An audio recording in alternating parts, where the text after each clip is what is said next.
comes and goes, like the rivers always running to the ocean. The future no one knows, and what will be is already in motion. Daylight follows night, and after rain there shines sunlight. After storm comes calm, and moonlight shines unto the dawn.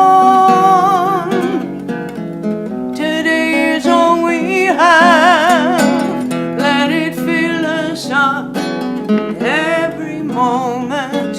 Fill up our hearts and minds with contentment and sweet devotion, and everything will pass. Our tears will turn to joy at last, and the struggles in our lives will be our teachers, make us wise. Oh, time it comes and goes, and the future no one knows. Today is all we have, let's do our best and be glad. Today is all we have, let's do our best and be glad. Be glad.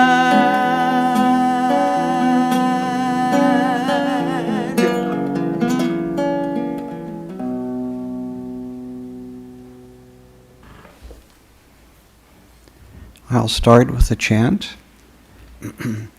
Sahana vavatu, sahano bhunaktu, saha viryam karva vahai, tejasvinavati tamastu, ma vinvishavahai. Om Shanti Shanti Shanti. May Brahman protect us and guide us and give us strength and right understanding. May love and harmony be with us all. Om, peace, peace, peace.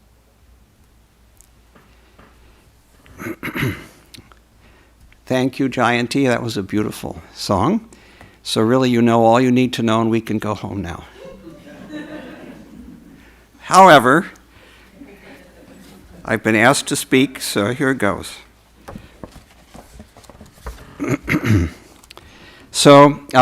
This weekend is an auspicious time.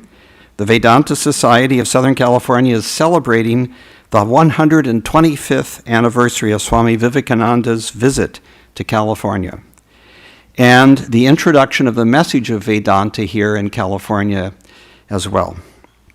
The Society is also celebrating the 75th anniversary of the Ramakrishna Monastery in Trabuco. Senior ministers from the Vedanta centers across America and several of our own nuns here from Santa Barbara will be attending and speaking at these events. So I am filling in today for the monastic members of the Society who normally give the Sunday lecture here in Santa Barbara. Many of you know me already, but for those who don't, and I don't know how many don't know, but anyway, it's too late, I'm going to tell you.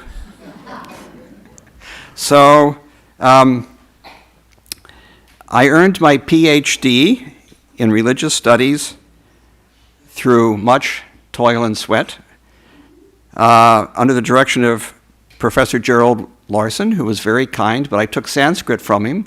So if you want to know what it's like to go through an ordeal, I would say study Sanskrit. And then for the last 32 years, I've lived in Wisconsin, teaching there at the University of Wisconsin in a regional campus, Whitewater. I officially means I announced to myself and friends that I moved to Ojai, where I now live in a retirement community that was not completely flooded at all. We're in good shape, fortunately. But I go back and visit friends in the summer. A few years ago, I was asked to write an article for Prabhuda Bharata, the English language journal of the Ramakrishna order in India. It's the oldest English language, one of the oldest English language periodicals that's in continuous publication. And of course, I was hesitant to write the article, but I was directly asked to do it by one of the Swamis, so I said, okay. Of course, I procrastinated, but I did write it. And part of that article was on asking contributors to ask about how they came to hear about Vedanta or their connection with Vedanta. So I'll read a paragraph I wrote. I mean, I could do it extemporaneously, but why bother? So, at the age of 12, I first came into contact with Vedanta through our neighbors here in Santa Barbara. They were 3 middle-aged women who shared the same house and who adopted our family's pregnant runaway cat. Cats will do that, you know. And they changed the name of the cat to Jeannie. And of course, the cat promptly gave birth to a whole litter of really cute kittens. But they inherited the kittens too, along with the cat. One of the ladies was Catherine Whitmarsh, known to Vedanta friends as Prasanna, who had, as a baby, sat in the lap of Swami Vivekananda. So I directly knew someone who sat in the lap of Swami Vivekananda, who came here 175 years ago. I wasn't here at that time, but I missed it. But still there's a connection. So another of these ladies was Mrs. Taft, delightful, sweet, wonderful woman, who liked me for some reason. She liked because of the cat, connection with the cat and the kittens. And she invited me to go with her to cowboy movies in downtown Santa Barbara. And we talked about cowboys and cowboy movies and so on. She also told me about Vedanta and the Vedanta temple and the Swamis who gave lectures here. So that was my first contact with Vedanta, cowboys and Swamis. So the title of the lecture came about spontaneously. About 2 months ago, when the nuns asked if I would be willing to give the Sunday talk here at the Vedanta temple, I replied, yes, I would be happy to. You know, I tend to say yes. When people ask me to do things, I say yes. So if you want to borrow $1 million, the answer is no. Then came the harder question. I don't have $1 million.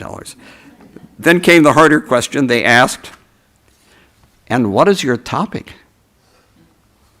I had no idea. But I didn't hesitate, for once. So right away, I heard words coming out of my mouth, and the words said, spiritual procrastination. And there we have it. This enigmatic, seemingly contradictory topic. It's enigmatic because it was a mystery to me and others what I would say, and it pretty much still is. However, I got it all written down, so in case, I forget.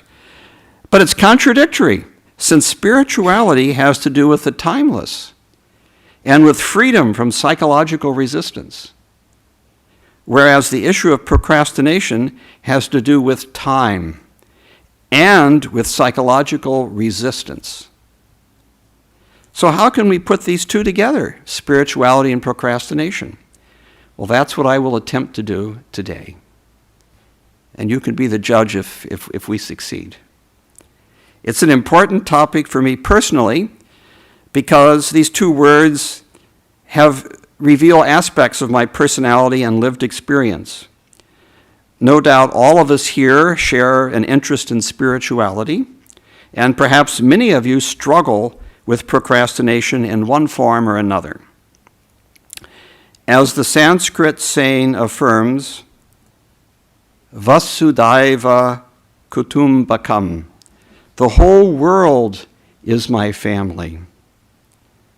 Another affirmation on our common humanity that has inspired me for most of my life is from the 2nd century BC Roman playwright Terence. And it goes like this: Homo sum humani nihil a me alienum puto. somehow things sound better in Latin. So the English translation is, I am a human being, and I think nothing human is alien to me. I love that translation, and of course Vedanta teaches very much the same thing, that there's the whole world, all humanity is our family. We are one human family. At times, it seems a really dysfunctional family, but still nothing human is foreign to us. So I hope some of the ideas, quotations, reflections I share today will prove helpful in your own lives, and my talk will cover several interrelated topics. First, I will explore procrastination, what it is and how it affects us in different ways, and how it manifests itself differently in different people, with different personality types and at different times and stages in our lives. I'll then give an example of procrastination from my own earlier stage as a student, and will share with you advice that I received at that time. Of course, I could give many examples of procrastination from my life, but I'll just pick one because time is limited. Then I'll introduce what I call the procrastination matrix. I mentioned that to my sister, and she said, that sounds impressive. And I said, I know, but I made it up. So, let's see here. Don't worry, we still have a lot of pages to go. So sometimes our procrastination may be hidden behind hyperactivity. I skipped a page. But, you wouldn't know, but I do. So I would like to be practical, so I will share in the talk some ideas and techniques that I have found helpful to deal with procrastination when it becomes a problem. Procrastination, like other things in life, may have a positive as well as a negative side. So I will consider the positive side of putting things off, and will relate this to the idea of auspicious times and the operation of natural cycles in ourselves and in the larger physical world. Finally, I will suggest how overcoming procrastination can help us integrate 3 fundamental spiritual insights into our own lives. And I will conclude with a quotation from Sri Ramakrishna. So that's a lot to cover, but don't worry, if I don't finish it all today, we can always do it mañana. Procrastination defined. The Oxford Dictionary of the English Language gives the following definition of procrastination, and I hope you appreciate this because I went online and tried to look it up and they charged money for me to access it. So here's their definition. Of course, that's creme de la creme, the Oxford Dictionary of the English Language. So here's the definition. The action or habit of postponing or putting something off, delay, dilatoriness. Very British, I'm impressed. Dilatoriness. Often with the sense of deferring through indecision when early action would have been preferable. Even as a retired scholar, I still love etymologies. In German, Wortgeschichte. German says things very clearly and precisely, and unless you've studied Greek, etymology may not be your household word. But it's the history of a word. So it's fascinating. So our procrastination in English, not surprisingly, comes from Latin. Most of our words come from Latin or Greek. And the Latin word is procrastinare, which I give an Italian pronunciation. It's to put off until the next day. A verb made up of pro, toward, and crastinus, means belonging to tomorrow. So going toward tomorrow. So you have an action and you push it toward tomorrow. Therefore, the etymology of procrastination is perfectly expressed in the well-known maxim, do not put off till tomorrow what you can do today. We all put stuff off. In the widest sense, procrastination can refer simply to putting something off, whether the something is a challenging task, like preparing a public talk on procrastination. By the way, I finished it this morning at 8 a.m. And I arrived here about a half an hour early, so which for me, that's amazing. Or procrastination might involve a physically tiring task like sandbagging our homes in preparation for the atmospheric rivers that are dumping historic amounts of rain on us Californians. Or procrastination may be simply an unpleasant task like preparing our taxes. In addition to challenging or unpleasant tasks, there are many other things that we can put off, such as our reluctance to make an important decision or to make a commitment. Sometimes our procrastination may be hidden behind hyperactivity. For example, when we seem to be keeping busy and completing all sorts of tasks, while in reality, all this activity is a cover-up. Underneath, we are unconsciously putting off facing an unpleasant truth about ourselves or about our life situation. I suspect all of us put stuff off, especially important stuff. I'll pause a moment now and let you reflect on your own lives, and I encourage you to identify something, large or small, that you may be putting off. And I encourage you to quietly feel in your body the sense of resistance without judging the feeling or yourself. This is the beginning of a mindfulness practice that I will come back to later. So let's pause for just 30 seconds, and I invite you to think of what in your life do you tend to put off?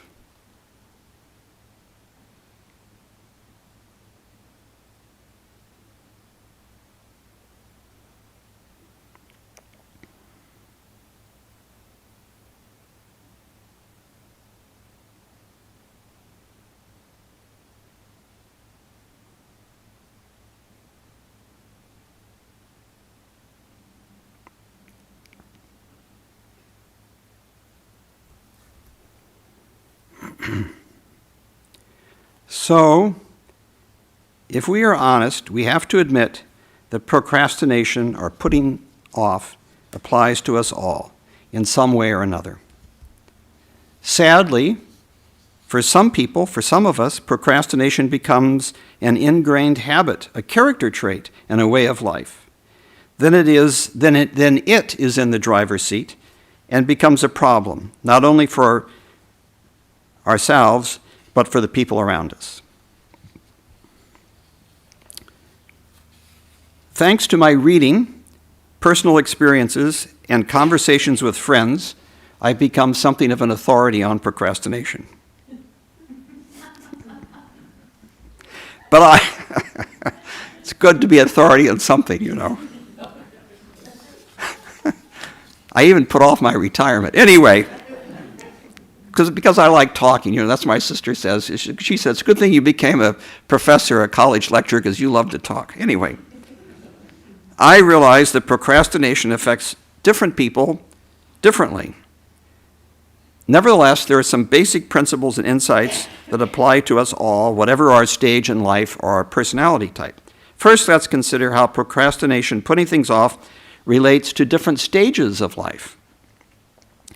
A dear friend and colleague, he's the one who gave me this tie. He and his wife gave me this tie, so I'm wearing my lucky tie he gave me. I don't wear it much in Ojai. Anyway, he, like me, taught religious studies at the University of Wisconsin in Whitewater, and he now lives in Evanston. And he phoned me this week unexpectedly and reminded me that it was the anniversary of his wife's birth, Carolyn. She passed away last year after a very long struggle with dementia. He was the primary caregiver for years, and she went through a long, slow, painful decline. Both my friend and his wife Carolyn were teachers, and they introduced me to the importance of understanding developmental stages, psychological stages, in order to gain better insight into our students, but also insight into ourselves. And my friend, Dick or Richard, particularly liked the well-known developmental theory of the psychologist Erik Erikson. Probably this was in part because Erikson wrote a very interesting, insightful psychological biography of Martin Luther, the guiding light of the Protestant Reformation. I don't think Luther was a procrastinator, but he had other problems. According to Erikson's theory, we develop different capacities or ego strengths at different stages in our life. We experience unique challenges and opportunities at each stage of development as children, teenagers, young adults, mature adults, and us older folks. Seniors is another euphemism. It is not possible to go into this theory fully today, of course, but I find it suggestive, and I want to consider some basic virtues Erikson identified as ego strengths that relate to our spiritual development, and how this development can be nurtured or delayed. Ideally, as infants, we learn to trust that our basic needs will be met through the loving care we receive from our mother or primary caregiver. This basic trust, according to Erikson, and I agree, is the foundation of a healthy personality, of what in religious language is called faith. A mature faith is not just a set of beliefs, or what would be worse, a set of dogmas, but a profound trust in the goodness of life. It is faith in ourselves and in God or in some higher power, however we define it.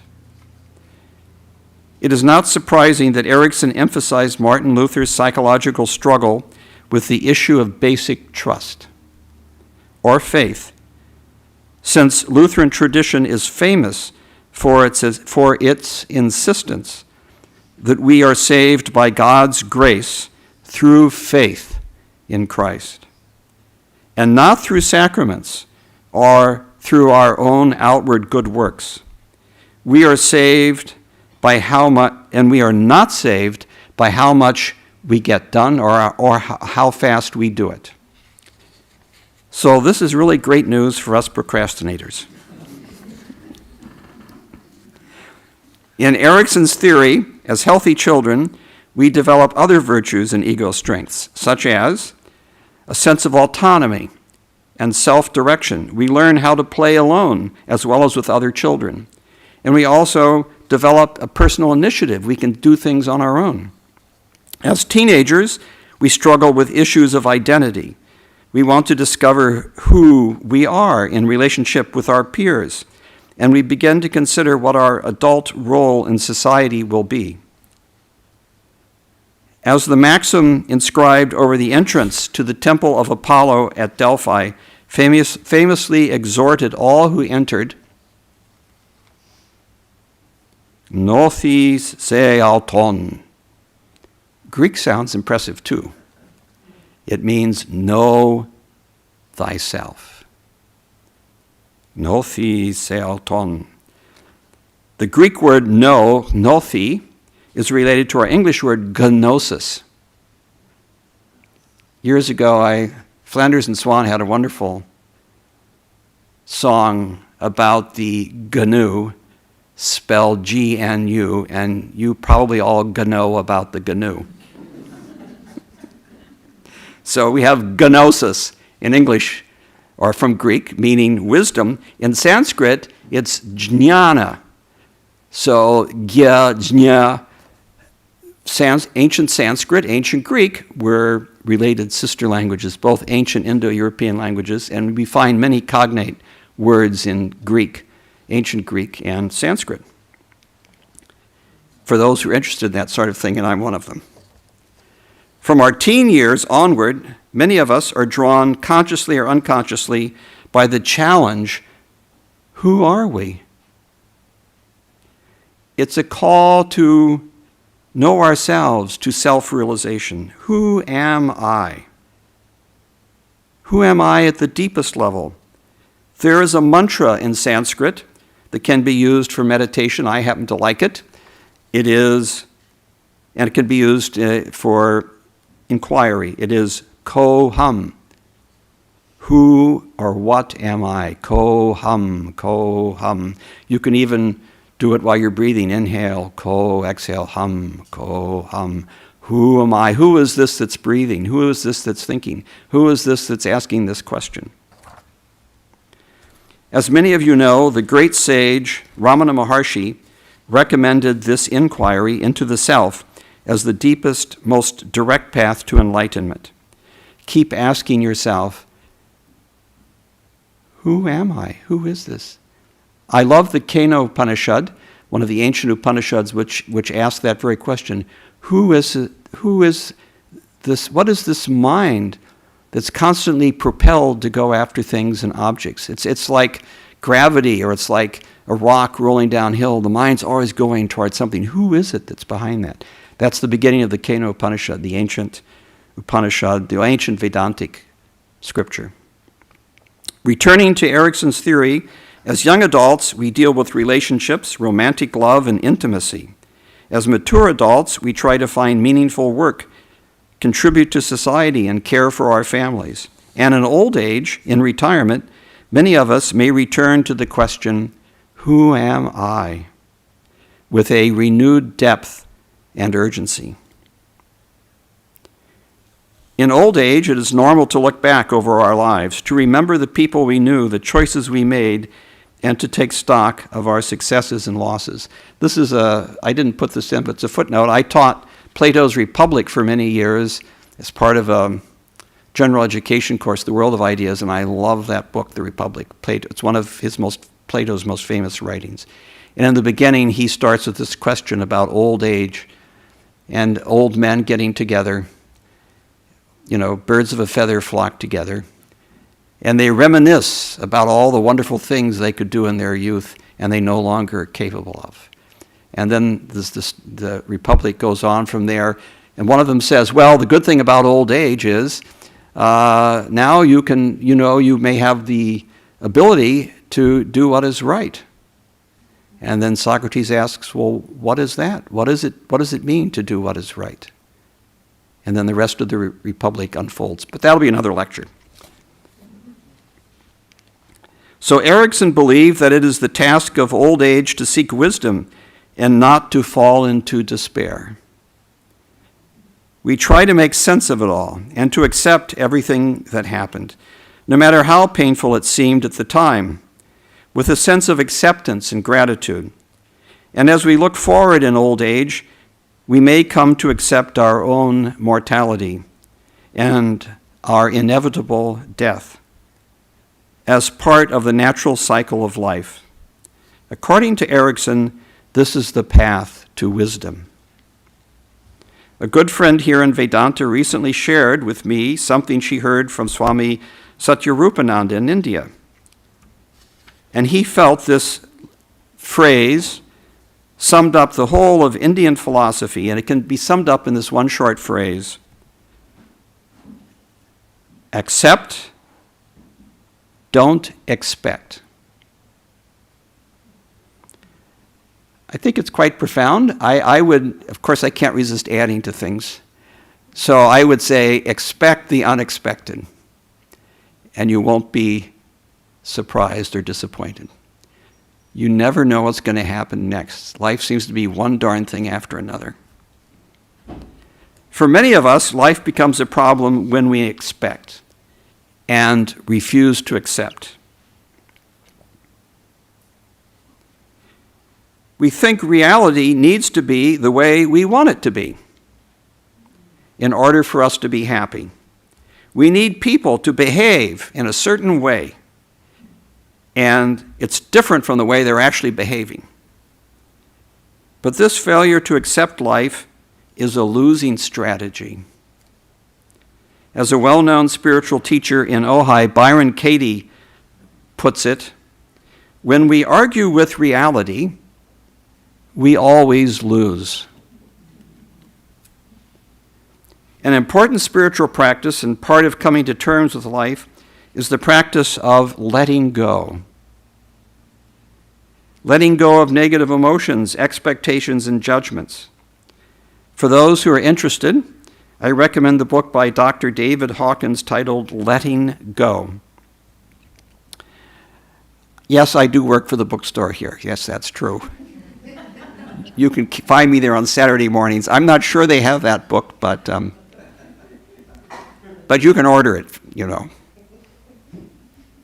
In Vedanta, the English word renunciation is often used to refer to this, but renunciation for many Americans can have a negative connotation, you know. We think it may kind of dour, joyless, monastic, just no fun at all. So I think a more neutral term is letting go, but renunciation is the classic term used in Western spiritual life. And in devotional language, this letting go is the profound practice of surrender.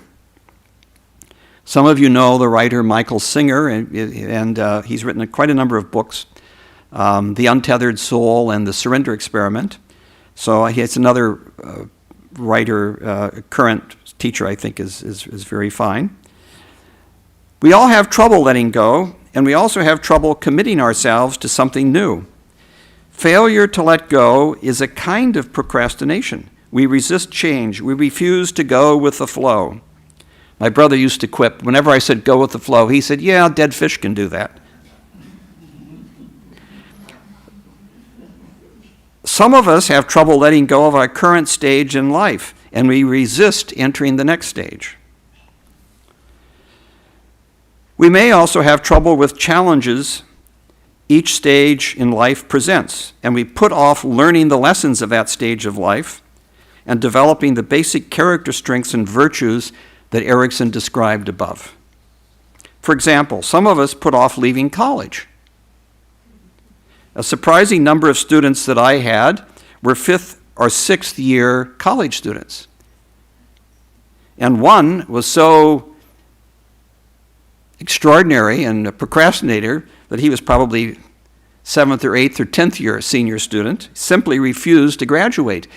And he kept taking more courses. And as the same friend I mentioned earlier, my colleague, was his advisor. And he kept saying, if you take this one course, you'll graduate. And he said, I don't want to graduate. So after years as maybe a 10th year senior, he had national fame. And he was invited to go to New York City and appear on a television show. And they invited my friend, who was his advisor, to go with him. I don't think it was Oprah Winfrey, but something like that. So this young man had national fame by doing one thing, procrastinating. And of course, I was envious and resentful because I didn't get to go. I wasn't his advisor, darn it. So, anyway, or like me, some perpetual students end up becoming professors. You know, that's one way to stay on and never leave college. Some people identify so much with their job or profession that they fear retirement. I had a colleague who had that problem, and he died in the harness, basically. So, yeah, just would not retire. Some people think retirement is like death, you know, and I can assure you it's not. People who are athletic in their youth may resist adjusting to a less strenuous life when they get older. Empty nesters may resist selling their big family home and downsizing. Some elderly drivers insist on driving even when it becomes dangerous to themselves and others. And many seniors try to hang on to their home and resist going to an assisted living place, even when their home is falling down all around them. And many people in our culture refuse to face seriously and deeply the inevitability of their own mortality, their own impending death. Just as we differ in terms of our stage of life, we differ in terms of personality types. There are many personality theories, and to be candid, I love them all. However, can't go into them all today, so I'll just pick one. One of these personality theories is called the Enneagram. Ennea means 9, and gram is a diagram. So it's a star diagram with 9 points. And each point represents a different personality configuration.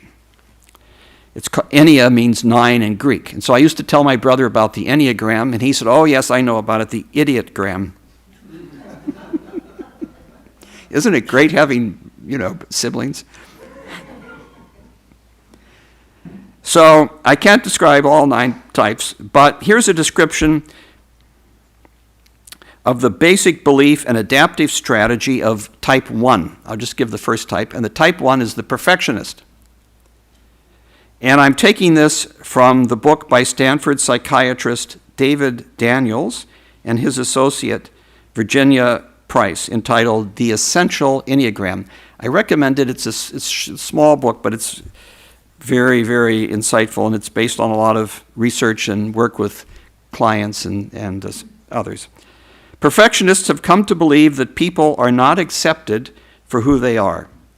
So their adaptive strategy in life is to gain love and self-regard by being good, responsible, conscientious, doing things the correct way, meeting their own high standards, and following the rules. They suppress anger and tend to develop tension and resentment. In terms of spiritual development, when perfectionists put off their own spiritual development, they fail to realize that we are all perfect as we are, complete and whole as we are, that our worth and well-being are inherent, and that the worth and well-being is not dependent on our being right. Does all this sound familiar? Perhaps some of us here are perfectionists, or you know someone who is. Similarly, people of each of the other 8 personality types have a mistaken belief about themselves and the world. It's kind of core belief, how they see the world and themselves. And they unconsciously develop a misguided strategy that derives from that mistaken belief. So when you start out with a bad map and keep going, you're not going to end up where you want to go. So spiritual procrastination for a person of one personality type may look very different from that of another. My own Enneagram type is the 9, called the mediator or peacemaker. You can get a visual image of this type, thinking of your grandmother sitting in a comfy chair sipping tea by the fire. Or think of a cute lapdog resting by the fire and very content. Life is good. No need to get up or do anything. That's my type. So Enneagram type 9 people can have a real problem with procrastination. If you get up from the fire and go outside, it's going to be cold. You may have to piddle, so you better go, but you're going to put it off as long as you can. So here's a scene from my own student stage in life. Now you're going to get some more Sanskrit. Shubham shigram, ashubham kalaharanam. When it's auspicious, act quickly. When it's inauspicious, kill time. Swami Seshananda, the former head of the Vedanta Society of Portland, came up to me in the hallway of the Vedanta Society in Portland and quoted this dictum to me along with the translation. That was over 4 decades ago, and I've never forgotten it. Back in the 1970s, shortly after he had given me initiation. He knew I liked Sanskrit, and he knew I'd studied it in grad school. He also knew I was having trouble finishing my PhD dissertation. The clock was ticking, the years were going by, and I was no longer a spring chicken. And I needed to complete the PhD and begin earning a living. It was a case of writer's block, no doubt, but procrastination was not a new problem for me. Rather, it seemed to be a basic part of my personality, a stubborn tendency to put off challenging tasks and to postpone making decisions. To be fair, in the case of the dissertation, there was always one more book to read. I needed to read that book to include it in the dissertation. And then there was always one more chapter. You just add one more, and on it went. So it wasn't that I was doing nothing, I was doing too much. Shubham shigram. When it's auspicious, act quickly. We all know various sayings in English that convey the message to do it now. Time and tide, wait for no man. Strike while the iron is hot. Do it now. These common sayings point to the truth in human experience that there are special auspicious times in our lives when outer circumstances and inner inspiration come together. At these times, we seem to have a breakthrough, and the clouds open a little, and the light shines through, and we can see clearly. What had seemed an unsolvable problem or issue previously now resolves itself almost effortlessly. This momentary breakthrough is sometimes called a eureka moment. And it comes from the story in ancient Greece of Archimedes sitting in his bathtub and the water overflowed from the bathtub. And he realized at that moment a basic principle in physics and shouted, "Eureka! I have it." And he jumped up and ran down the street shouting, "Eureka!" Unfortunately, he forgot he was naked, so. So I think it's socially better to wait and have a eureka moment when we're fully clothed.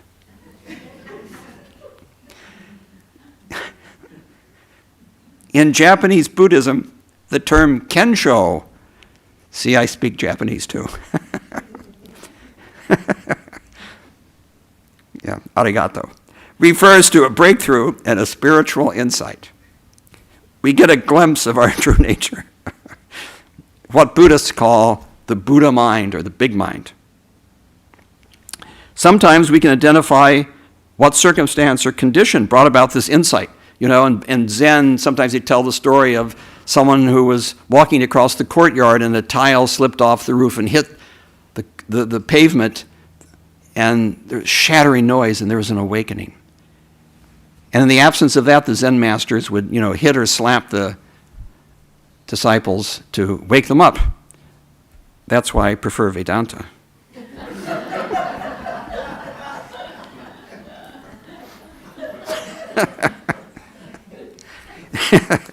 In any case, it's vital to take advantage of a breakthrough of insight when it occurs, to act on what we have realized. Not to act is spiritual procrastination. Shubham shigram. When it's auspicious, act quickly. Like all habits, procrastination is reinforced by repetition. But we can consciously substitute good habits for bad ones. We can cultivate the habit of acting quickly when circumstances are favorable. A famous passage in the Bhagavad Gita 6:5, Udaret atmanatmanam natmanam avasadayet, atmaiva yatmano bandhur, atmaiva ripur atmanaha. Literally, one should uplift oneself by one's own self. So let one not weaken this self. For the self is the friend of oneself, and the self is the enemy of the self. Whoa, that's a lot of self. So there are different interpretations of this verse. It's quite profound, and as you know, in Indian tradition, the great philosophers have written commentaries on the Bhagavad Gita and other sacred texts. But I like the following interpretation, and I don't know where I got it. I may have made it up, but I like it. One should uplift oneself by one's good habits. So let one not weaken oneself. For the good habits are one's friend, and the bad habits are one's enemy. One can consciously cultivate positive habits that will be one's friend in times of need. I will return to this point at the end, and I have a quote from Ramakrishna who says something along this line.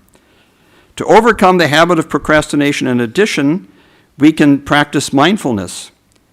As many of you know that right mindfulness is part of the Buddhist Noble Eightfold Path. It's 7 on the Eightfold Path. It's become very popular today, well known, especially through the writings and talks and teachings of Thich Nhat Hanh. And mindfulness practice is studied at universities now. Richard Davidson at UW-Madison, where I live, is famous for his studies into meditation and especially mindfulness.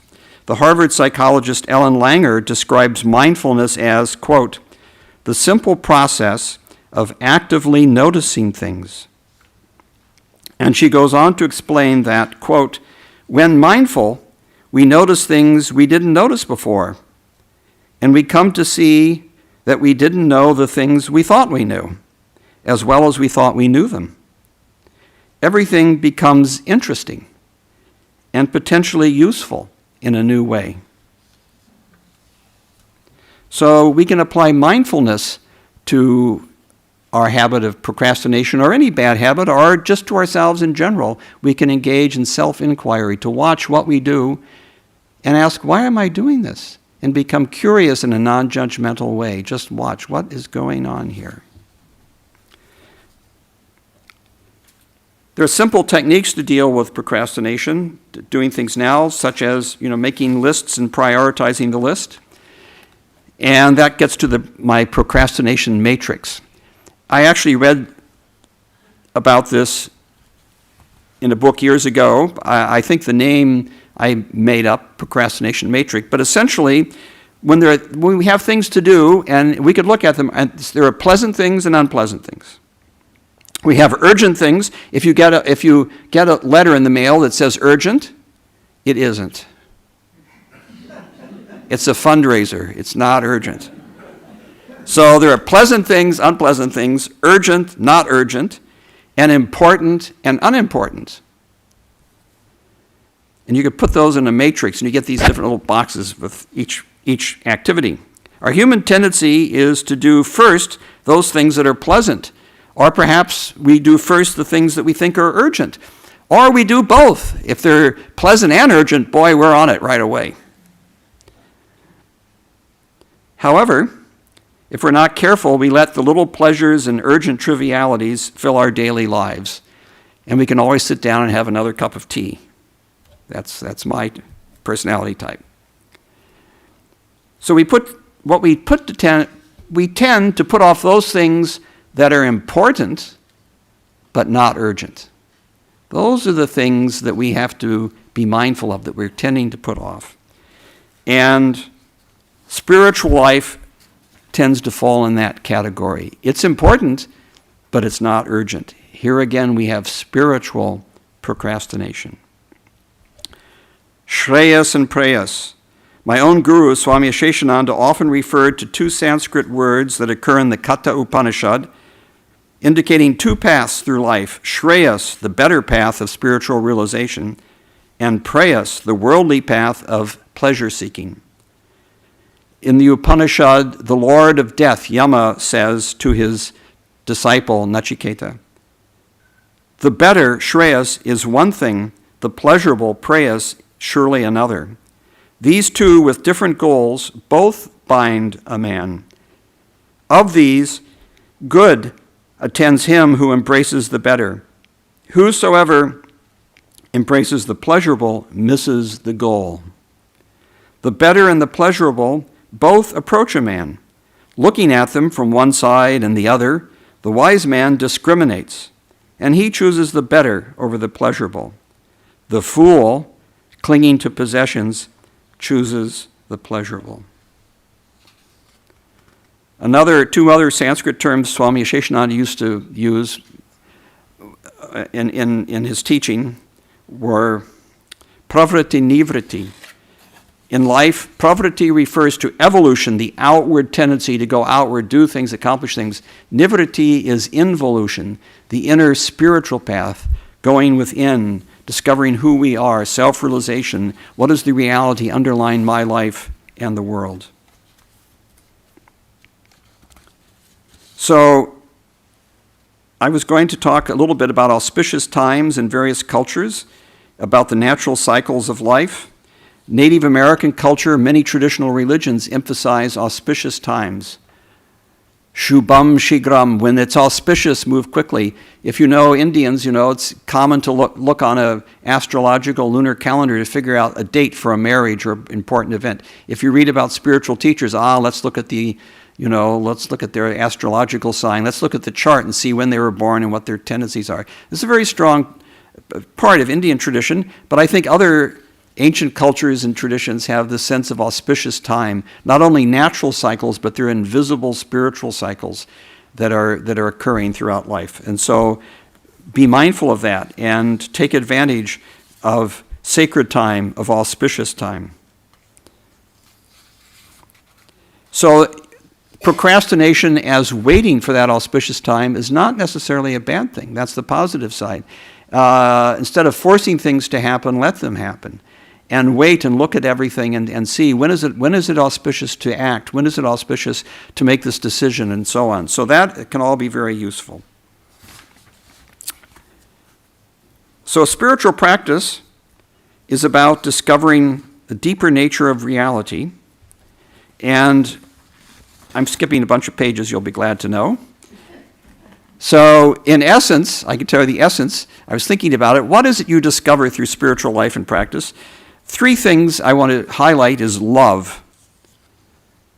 The second is interdependence. And the third is oneness. So love, of all the great religions, Christianity, perhaps more than any other, puts emphasis on love. Those of you who have read Ramakrishna's teaching, he also stresses love, that the path for us today is the path of love, devotion. Christ recommended 2 great commandments. You shall love the Lord your God with all your heart and with all your soul and with all your mind and with all your strength. And the second is this, you shall love your neighbor as yourself. That's Mark 12:28. See, I can quote chapter and verse. Another passage I like very much is from 1 John 4:16. God is love, and those who abide in love abide in God, and God abides in them. Another spiritual insight is interdependence. Of the great religions, it seems to me that Buddhism, we have, Ramakrishna here, and we have the Buddha over there, and we have Christ over here. So these, all 3 are present here. Of the great religions, it seems to me that Buddhism best expresses the interconnectedness and interdependence of all living beings. There are no isolated individuals as seen from a deeper point of view. Thich Nhat Hanh coined the term interbeing to express this sense of the interconnectedness and interdependence of all things. Everything in our life, everything we experience, everyone here, everything is interdependent, cannot exist alone and does not exist alone. And so, of course, this counteracts our Western obsession with individualism and all that kind of thing, which is okay, but it's not reality. Vedanta stresses perhaps more than other traditions. It's in all traditions, but Vedanta stresses oneness. Ekam eva advitiyam Brahma. Brahman, the divine, the absolute, is one without a second. Behind all the apparent ever-changing diversity of the world and our individual lives, there is one changeless, all-inclusive, divine, all-pervading reality. Our senses tell us everything is separate. We are separate. Everything out there is separate. Our spiritual intuition tells us we are one. Everything is one. And deep spiritual experience comes through dedicated spiritual practice and confirms this intuition. It grows with practice. So, are we ready? We only hear when we are ready. Probably we have all had the experience of reading a book or article a second time, perhaps years later, and we notice something very important that we completely missed before. Or we happen to remember something someone said to us long ago, and we suddenly realize the deeper meaning. Therefore, the great religions all emphasize the importance of repeated reading sacred texts, of hearing oral traditions, of coming to Sunday lectures. Oh, I'm just joking. I didn't write that, no. So, yes, repetition is very important, and especially, as my Swami Sheshanand again said, to hear something from someone who has realized the truth of what they're saying. So if you hear something from someone who's merely repeating borrowed wisdom, I call it, it doesn't have the same impact. If someone who's telling you something directly, they've experienced it directly, much more powerful impact. Let me conclude with a quotation from Sri Ramakrishna. Time is necessary for religious awakening. Everything rests upon time. For all religious awakening, we must wait. But in the meanwhile, the precepts of a guru, the spiritual teacher, should be carefully followed, for the impression of these precepts in the mind of a worldly man may be of great help in time of need. Another reason is that constant hearing of these precepts may gradually remove the evil effects of worldly attachment. As the effects of drunkenness can be removed by making the drunkard drink rice water, so the intoxication of worldly mindedness can be cured by constant hearing of the precepts of a holy guru. End quote. So that was from Sri Ramakrishna. So I hope you'll find some things in this talk helpful. And I will pause now. We'll have, I think, some music, and then we'll conclude with some announcements. I have some announcements.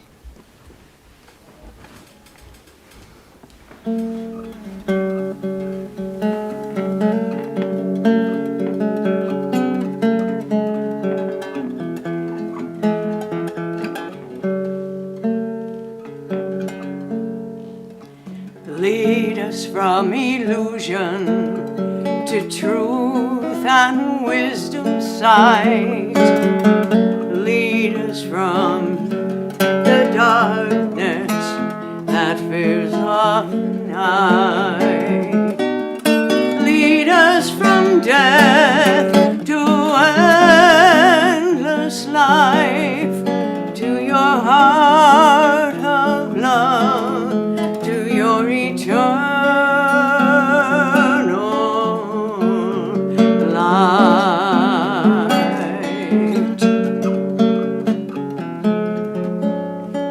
Reach us through every veil that seems to hide your face, beyond our every ignorance, beyond both time and space. Give us strength and courage through thy blessed grace, and fill our hearts with your love by your sweet, compassionate grace.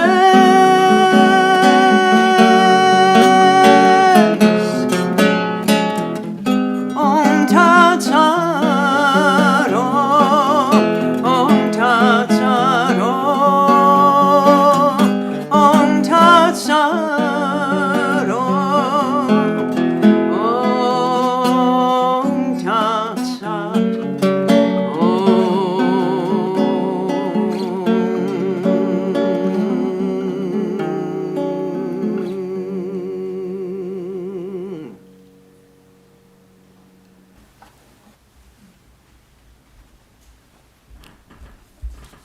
Thank you, Jayanti. Thank you very much. Beautiful. I was going to say the same chant in Sanskrit, but you've already done it, so perfect. There are a few announcements.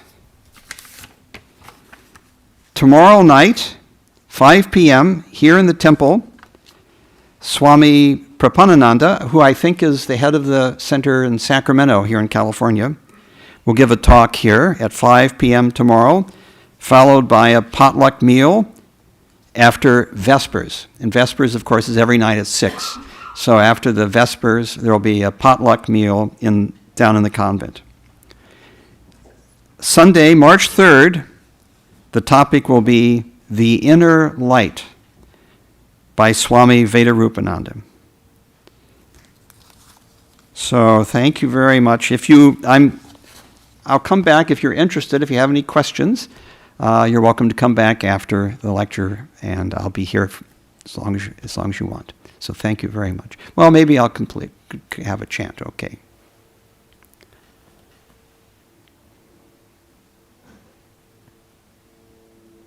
Asato ma sangamaya, tamaso ma jyotirgamaya, mrityor ma amritam gamaya.